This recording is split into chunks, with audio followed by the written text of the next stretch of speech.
Noswaith da a chroeso nôl. Good evening all and welcome back to the second day of the National Seren Academy Conference. And if you're joining us for the first time, well, croeso arbennig iawn. A very warm welcome to the virtual Seren Academy Conference 2022. Noson lawn arall. We've got another jam-packed evening full of insightful and inspirational content to help you on your journey into higher education. Heno, byddwn nhw'n canolbwyntio ar sut i fanteisio ar brofiad prifysgol ac addasu ar ei gyfer. We'll be focusing on getting into university and making the most of your time there. We'll begin with an information advice and guidance session on making an excellent application. Yna, then you'll have the choice of 2 sessions, amser I ddewis eto. Adjusting to university life, or, neu, understanding student finance, scholarship and bursaries. The Student Finance Q&A will run as a live session on Microsoft Teams Live. So please ensure you send in any questions you want to ask in advance or do it during the live session. Remember, there's no such thing as a stupid question. Dewch a'ch cwestiynau. Yna, yn ystod yr ail hanner, the second half of the evening will once again give you the chance to head to the virtual exhibition space, draw at yr arddangosfa, where our fantastic university partners have uploaded important materials and resources to help you find out more about each institution. Ar amser pwysig, don't forget that between 7:40 and 8:20 today and tomorrow, colleagues from some of our university partners will be available for live Q&As where you can directly ask your questions and queries. Ewch atyn nhw.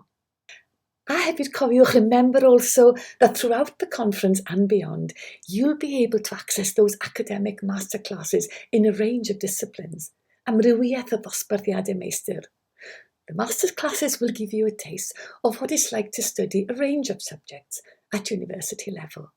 Some will be familiar subjects that you study in school and college. Others will be new. Rhai newydd, rhai cyfarwydd. You can watch the masterclasses on demand, and the accompanying reflection document will help you think about which you enjoyed, which you didn't, and how viewing them can help you decide what you want to study at university. Cyfle I fyfyrio ar be chi di weld ac I helpu chi ddewis be chi eisiau wneud. Ond i'ch atgoffa, so before we begin, some housekeeping reminders in case you were unable to join us yesterday. Once we've heard from our next speakers, you'll need to revisit the lobby area. Nôl i'r cyntaf i'r lobby I gael y links. There you'll find links to the information advice and guidance presentations and question and answer sessions. Once you've clicked on the links at the time shown, the session will start automatically. Ar ddiwedd y cwestiwn ag ateb, at the end of the question and answer sessions, I'll tell you more about how to access and make the most of the university exhibition area. Gech wybod mwy na man am yr arddangosfa. Ond yn gyntaf heno, to begin with this evening, we're really excited to announce there'll be a 4th wave of the Seren Award for Academy Learners. Hooray! This opportunity is exclusively for you to have the chance to work with an expert PhD tutor on a research topic. Gallwch chi wneud cais dilynwch y wybodaeth yma heno. You can apply for a place using the link shown on the screen now. Placements with PhD tutors will be getting underway from February o fis Chwefror ymlaen. You have until the 6th of January to apply. Gwnewch nodyn o hynna. I glywed mwy, to tell us more about this exciting opportunity, we're going to hear from tonight's keynote speaker, Thomas Davis, who completed the Seren Award in 2020. Hello, my name is Thomas Davis and I'm a first-year medical student studying at Imperial College London. I'm from Pembrokeshire and I went to Pembrokeshire College where I did my A-levels. I studied biology, chemistry and maths, and I also did an EPQ. So today I'd like to talk to you a little bit about my experience with Seren, some of the things I got involved with and how they helped me. Then I'd also like to discuss a little bit about my experience of university so far, and specifically the medicine application process, what medicine is actually like at university, and some of the challenges that are sort of associated with applying to medicine. So firstly, my experience of Seren, I had a really positive experience of Seren, and I think that's probably because I got involved with as much as I could. But there's probably two main experiences that stood out to me as being really helpful. So the first was the Seren project, and the second was this sort of small group teaching style tutorials that I had with a PhD student. So firstly, talking about the Seren project, for me, it was a hugely enjoyable and rewarding process. I was tasked with writing an extended essay looking at dementia, and this really helped me to develop my referencing and my researching skills, something that's really, really important at university when you're writing papers. Also, it sort of got me used to this idea of really zoning in and sort of really focusing on one area of science. This isn't something that you really do at A level. You sort of quite broadly look at a lot of different things, but you don't sort of focus on one area. But you do this at university. And so having this quite early exposure to those sort of university style learning things is really beneficial. It also definitely helped me to develop sort of the skill set associated with doing well in your EPQ, or also the individual project of the Welshback. So sort of this idea of like referencing, researching skills, writing essays, critical thinking, all of that is really important when you're writing an EPQ.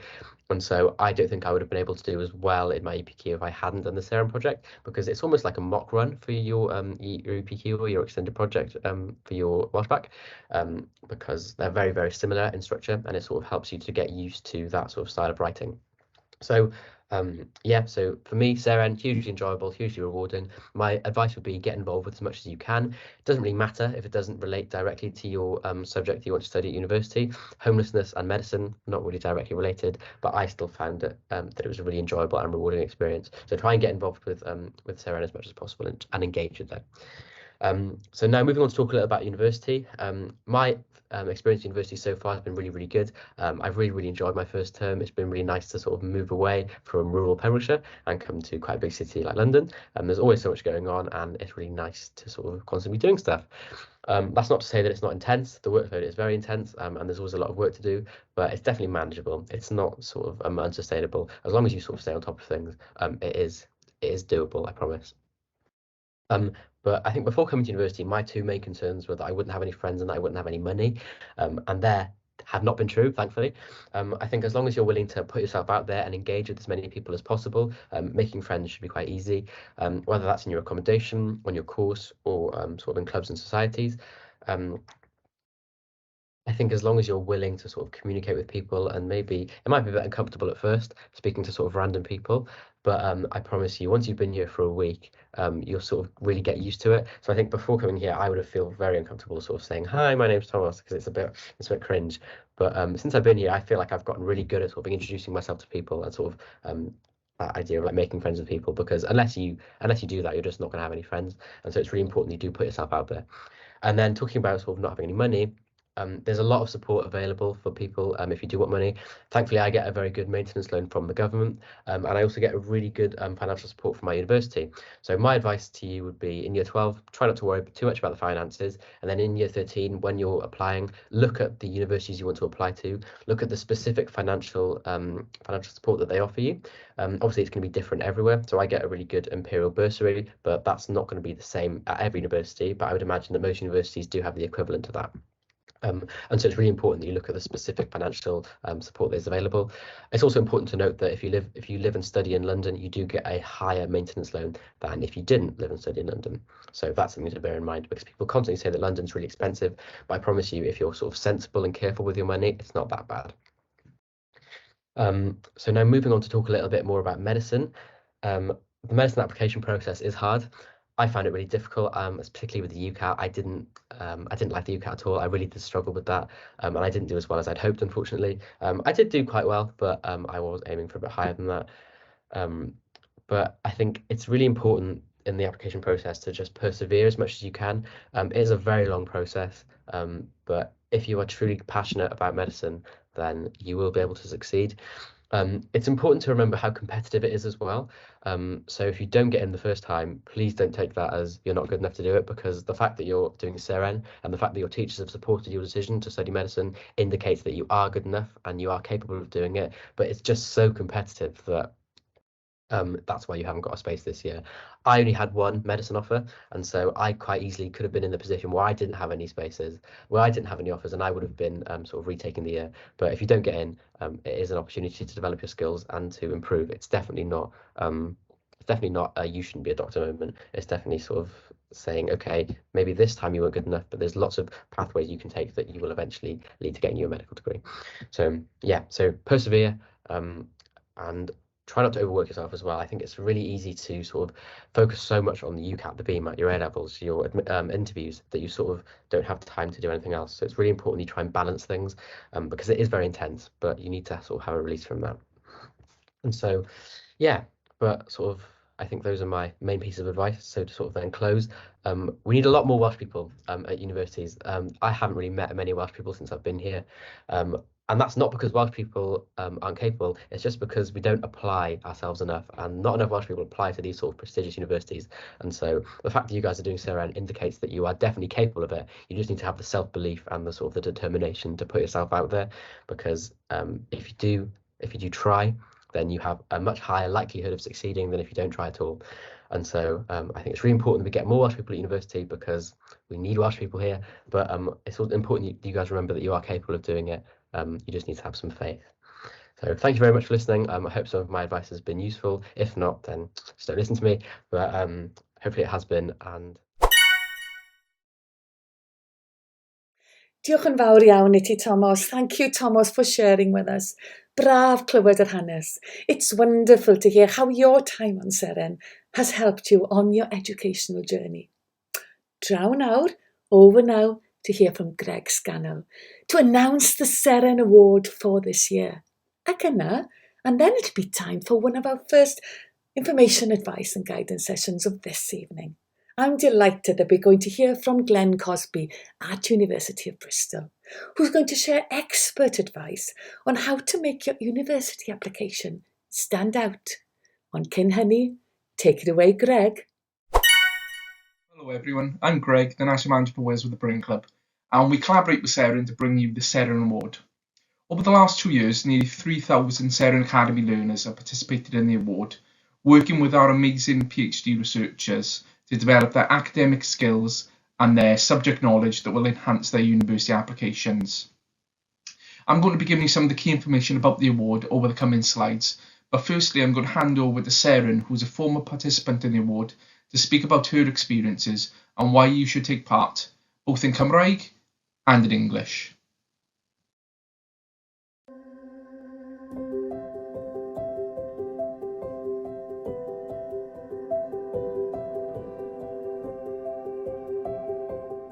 Roedd fy nhwtor yn gwneud PhD ym Mhrifysgol Abertawe ac astudiais y cwestiwn seicoleg sut mae'r ymgylchedd yn effeithio ar ein hymddygiad bwyta. Roeddwn i eisiau astudio seicoleg gan dydw i heb cael y cyfle i astudio hynny yn yr ysgol, ac felly roeddwn i eisiau trio rhywbeth newydd.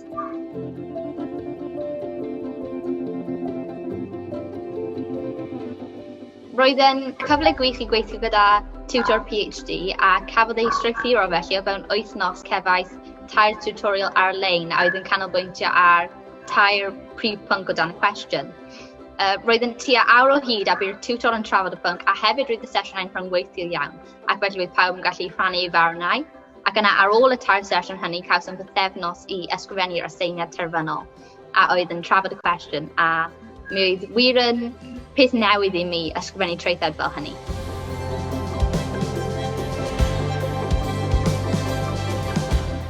Roeddwn i'n falch iawn o ennill graf 2-1 yn y wobr Seren, a mae hyn wedi agor cyfleoedd i mi gan bydd nifer o ysgolion nawr yn gostwng y graddau byddai angen oherwydd fy llwyddiant gyda'r graf 2-1 yna.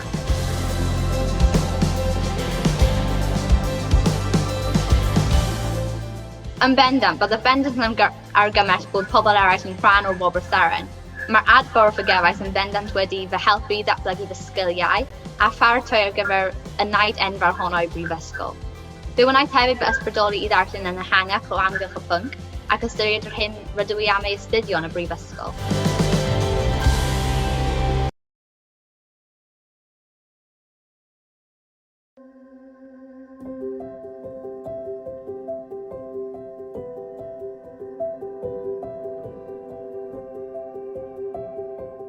My tutor was doing a PhD at Swansea University, and I studied the psychology question, how does the environment affect our eating behaviour? I really wanted to study psychology because I haven't had the chance to study this in school before, and so I thought it was a great opportunity to try something new.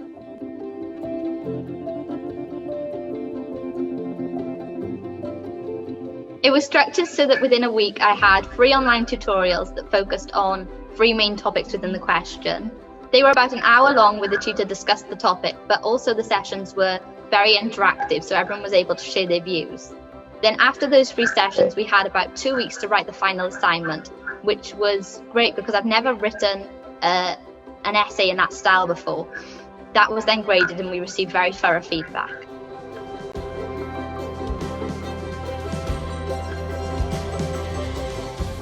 I achieved a 2-1 grade in the Seren Award, and this has been very beneficial to me as it's opened my opportunities, as now numerous universities will lower the grade boundary so that I can study at those universities with my 2-1 in the Seren Award.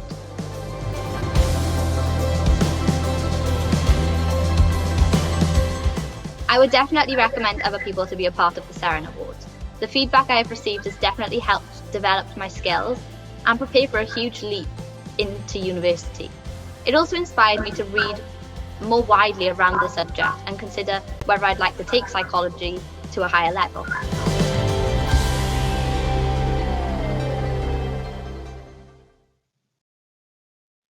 It was great hearing from Seren about the course that she studied and the PhD tutor she worked with upon the award. The Seren Award is designed to replicate university-style learning in 2 ways.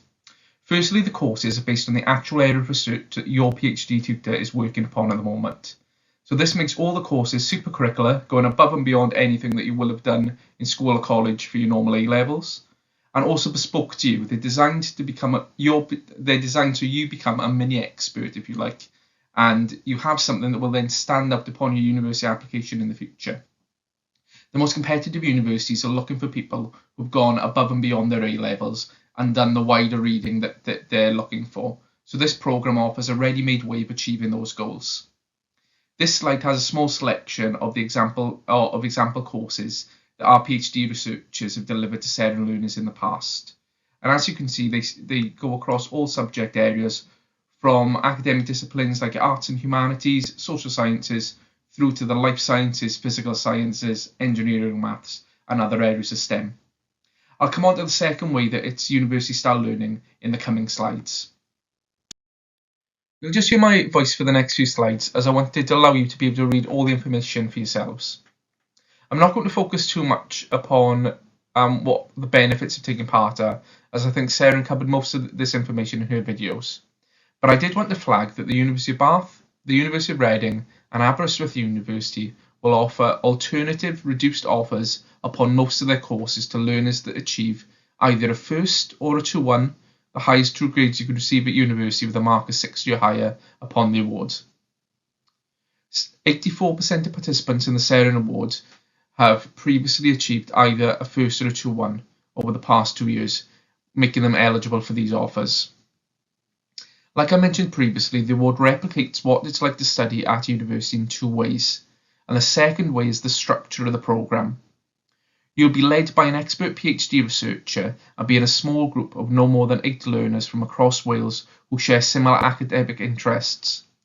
This mimics the small group teaching offered at many of the top universities, and how you'll meet other people with similar academic interests to you from other places in such settings.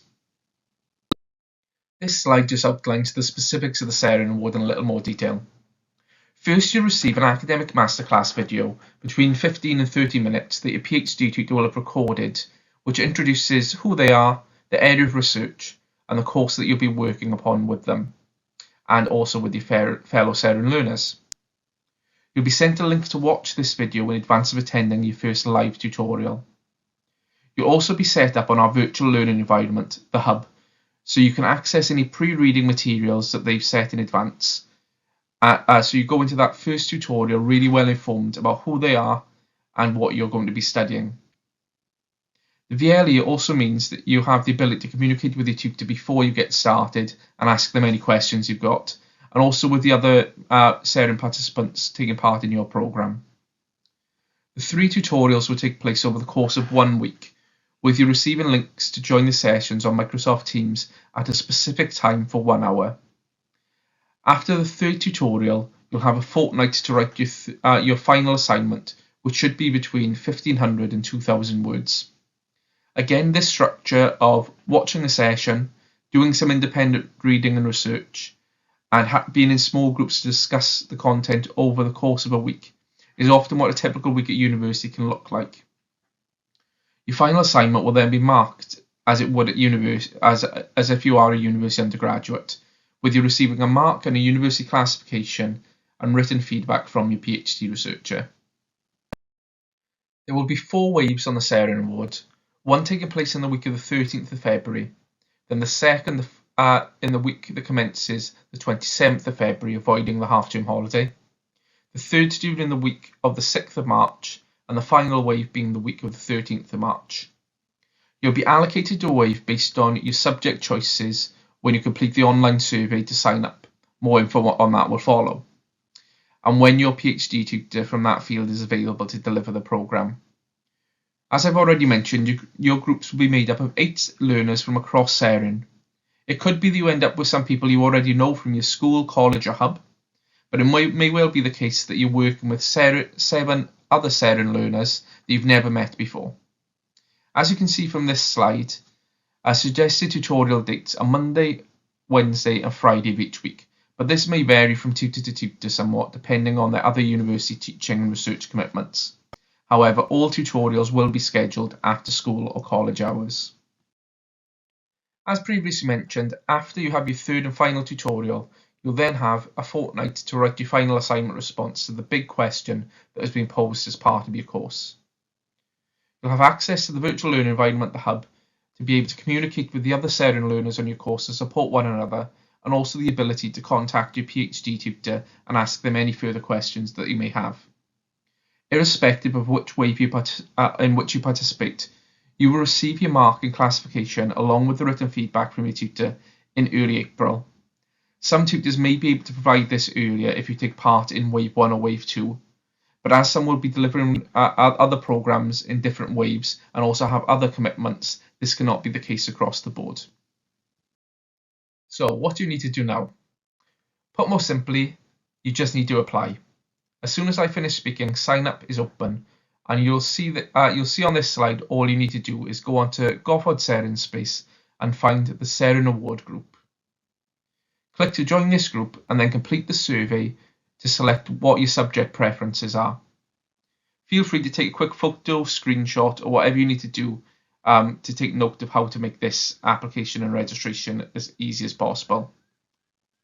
Registration will close at 5 PM on Friday the 6th of January 2023, so you must have joined the group and completed the survey by this date at the very latest.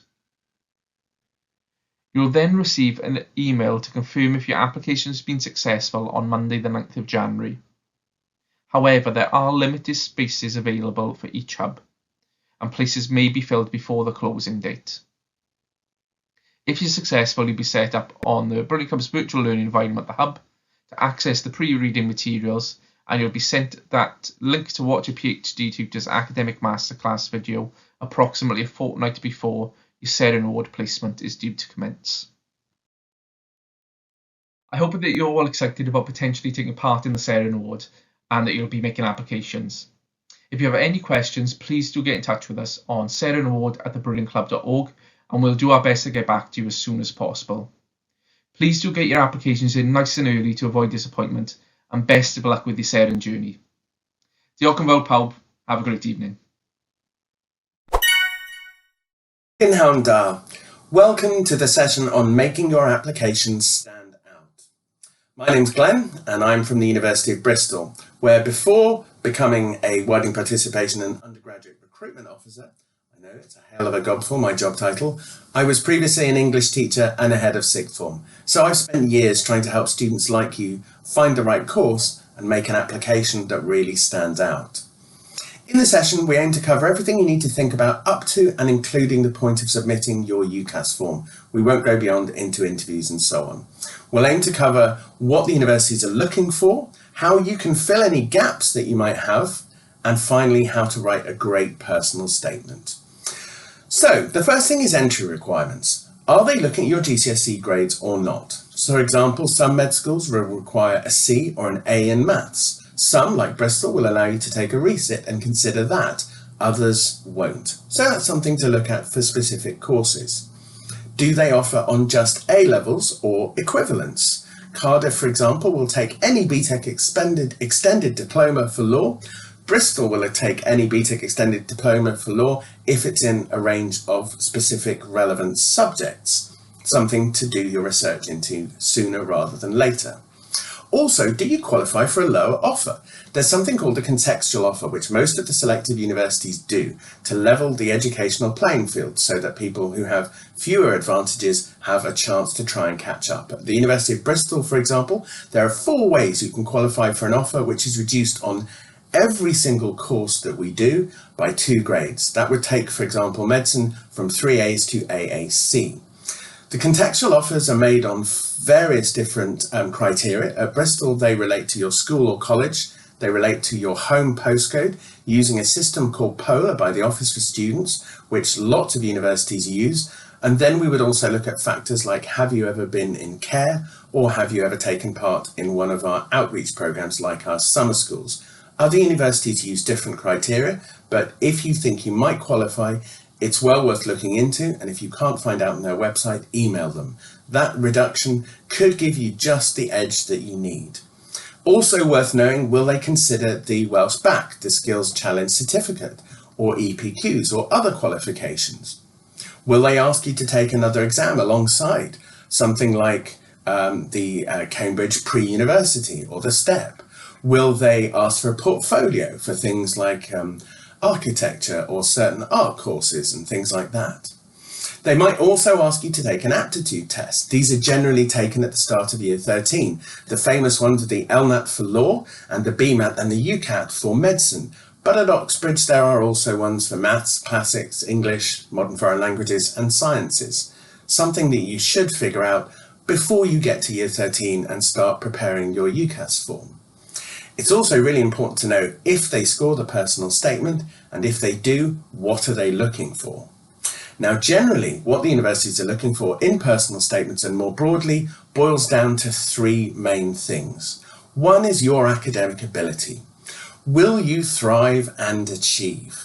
Now, the most selective universities want the best students, obviously, and the reason they want you is because they want you to not only achieve and, as I say, do well on the course, but also to bring yourself and to add your strengths to the academic community. This is mainly demonstrated in your qualifications, but as I said, what those qualifications are will vary from course to course and also from university to university with the same course. The second thing they want to see is your motivation and passion. When a university has more applicants than places, they need to start to see who has a real drive to do the course that they want to do. Who has done enough to understand what they're applying for, what the course or the career involves, and has shown the willingness, the enthusiasm and the energy to go beyond just sitting in the sixth form classes. The third thing they're looking for potentially is relevant experience and skills. This would generally be shown in your personal statement or possibly in a work experience form. The sooner you start to understand and draft what they're looking for things like motivation and passion and for relevant skills and experience, then you can start to draft your personal statement and you can start to find things that will help you plug any gaps. When I say plug any gaps, I don't want you to panic here. We're not making any unrealistic expectations of a 17 or 18-year-old. We don't expect applicants for business to have launched their own Kickstarters or social enterprise. We don't expect people applying for social policy to have started a charity. No, the expectations and the things that would demonstrate real enthusiasm, motivation, interest in the subject and passion can be much more scaled back than that. You can look at things like MOOCs, massive open online courses, usually completely free, offered by some of the best universities in the world and just available for you to dip your toe into. There's also things like open university, open units. We come back round now to the personal statement. As we said, not actually every university and every course will score the personal statement. It's important that you find out if they do, though. I'm very proud of the fact that at the University of Bristol, we have something called an admission statement for every single course that we do. And in that, it's a very boring, dry document explaining how we consider applications, but it does tell you, if we score the personal statement, exactly what we're looking for with specific bullet points. In general, with a personal statement, avoid jokes. It's very hard to make them land. Admissions selectors who read hundreds of personal statements have their sense of humour really tested. So avoid jokes, avoid slang, avoid quotes which can sound pretentious, avoid being negative about anything. It's always much more interesting to be positive, even if it's about the challenges that you've faced and overcome. And avoid anything too specific about any particular university or course. What should you include? Well, the best tip I can give you is to make it like an essay. The title of the essay is Why I Should Be Allowed to Study Economics or whatever. Every paragraph should be constructed like you would in an essay for history or English, where you're building a smaller section of the overall argument within that paragraph, and within each paragraph you provide quotes or evidence or data or proof to back up your point. The key is to make it specific and personal. This will make it about you, it will make it come alive, and it will make it convincing. The way you want to do this is by showing, not telling. There's a really great technique which I would recommend you Google, the STAR technique, which stands for Situation, Task, Action, Result. Just remember to translate Seren when you Google at home and look up the STAR technique. Now, an example of how this would work would be not to say, I've wanted to be a doctor since I was 7. This might be true and is potentially quite laudable, but it's much more compelling if you show me. This means describe in detail a situation, ideally in a clinical environment, where you saw, did, learnt, experienced something about the science of medicine or about a health science career. Then you get really specific, you make it really personal, showing you understood how that situation was for the people involved or for the professionals involved, and then you reflect on it and show what you've learned either about the science or about the course. So to sum up, there's loads you can be doing to make your application stand out, and the sooner you start, the better. There's also loads that you can do online without massive efforts, but just gently chipping away, heading towards your goal. If you treat it like a marathon, if you go at it a little bit every week from now all the way through to the start of year 13, when you actually finish your application, you're going to do much better. Don't let the pressure of this freak you out. Starting now and getting stuck into an application about philosophy, looking for ways to understand what a philosophy course looks like at university, doing wider reading, doing MOOCs, doing taster sessions, doing a summer school, which then leads you to conclude you actually want to do history, is still going to make for a much better history application than if you just kind of wait for things to become clearer. It's a really good idea to get going, get motivated, and then if you need to, you can change direction. So to sum everything up, don't let it stress you, don't let it freak you out. Get a positive mindset, think about how well you've done in your GCSEs, and then get really ambitious and get started. If I can make a final little bit again for getting access and information about things like contextual offers and summer schools, I'd also ask you to look at the online stuff that the universities are offering. So if you were, for example, to look at University of Bristol virtual resources, you could sign up for academic taster content for specific online events, and also then find out about applications to the Sutton Trust Summer School and the Insight into Bristol Summer School. But the same thing goes for all the top universities that you will be thinking about. Remember, we need you more than you need us. So get ambitious, get going, and the very best of luck with making your application stand out. Mae'n mynd yn dda yma. What a night we're having so far. A chofiwch gael y wybodaeth ddiweddaraf drwy gofod Seren. Yes, make sure to keep yourself up to date on all things Seren via the new online portal Seren Space. You can also follow the social media channels And make sure you keep in touch with your hub coordinators. Maen nhw yna i'ch helpu chi, cofiwch. Now it'll shortly be time for your information, advice and guidance presentations and follow-up Q&A sessions for tonight, which will be starting at 6:45. Testyn heno, tonight's topics are adjusting to university life, where you'll hear about the resources that can help support you with the transition to university, and from some current university students too, about their own experiences. Neu, eich dewis arall, or you can choose to attend the live session on Understanding Student Finance, Scholarship and Bursaries, a sesiwn fyw am y noson, where you'll hear from experts and be able to ask questions on anything to do with money in relation to university. Understanding Student Finance is running as a live session where we'll be able to accept questions from you directly. So anything you want to ask on this subject, please come along. Please go and look for the Microsoft Teams live event. So take a short break first, egwyl fach yn gyntaf, ac yna, then come back to the lobby for the first sessions, which will start very, very soon.